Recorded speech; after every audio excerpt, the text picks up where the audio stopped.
We also have seen this public health issue around the lies with COVID. I think we have, and if we do, I want to play. Let me just read some of what the president said. The Woodward tape, as I think everyone has heard it now, is striking for proving something. You know Donald Trump. You've described him as your uncle being a racist and a liar. Other people can draw their own views. But to be fair, on any specific issue like COVID, thinking someone's lying and proving it is different, right? And in court, there's a high bar for that. Donald Trump owned himself with his own evidence on that here when saying in February it's more deadly than even a, quote, strenuous flu. And then within weeks after that saying this is just like the flu. And those contrasts go back and forth. When you see that, what do you think is important for Americans to know? And what do you know from being around him about something that even by a low bar seems extreme, which is knowing how bad something is as a risk to people and giving them misinformation that puts their health at risk? If being honest about something like that, in his view, hurts him somehow or makes him seem weak or associates him with an illness or a failure of some kind, he will lie about it, regardless of the consequences to other human beings. And the thing with Donald is a lot of times he knows very well when he's lying, and yet has absolutely no trouble a minute later, a month later, 3 months later, totally contradicting himself if it suits him in that particular moment. So, you know, there's no logical consistency. The consistency is always he will do and say whatever he feels he needs to in order to benefit somehow, even if tens of thousands of Americans die. When you saw him at earlier points in his life, did you find that he was as effective and endeared as much of a loyal following with these tactics that you say are basically unchanged or have only hardened as compared to what he's done now politically?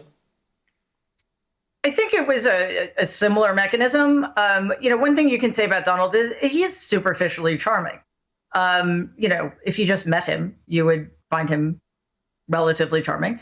And that's enough for some people to be fooled by. Plus, the myth I spoke about earlier that my grandfather perpetuated, that, you know, he's so rich, he's so smart, he's a self-made man. And, you know, the glitz and the media in 1980s New York did a lot to burnish that image and, you know, draw more people in. But there are similar parallels because there's always been a significant number of people who've never been taken in by him. So we see the same thing playing out on a nationwide level. But obviously, the consequences are much more serious now. But he's doing what he's always done. He also has broken fundamental rules of politics and public life about what you do when you're caught red-handed or when you're caught doing and saying things that at least fracture the value system that you've said you follow or that your supporters claim to follow. And you write about this. I want to read this. You say, Donald takes any rebuke as a challenge and doubles down on the behavior that drew fire in the first place, as if the criticism is permission to do worse.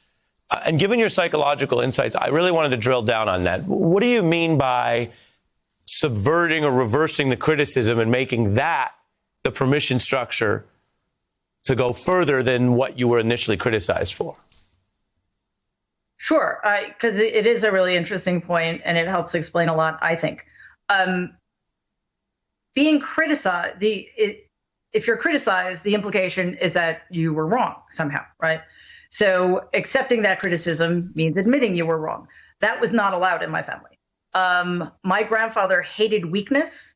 And unfortunately, in his view, things like being kind, admitting your mistakes, and owning up to them were weaknesses. So Donald learned that lesson very clearly.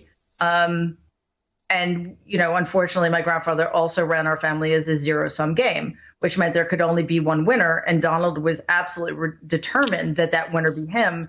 And he had permission to do whatever he needed to do, whether it was lying, exaggerating, etc. So being criticized is permission to double down on your original mistake or lie, because otherwise you're considered weak.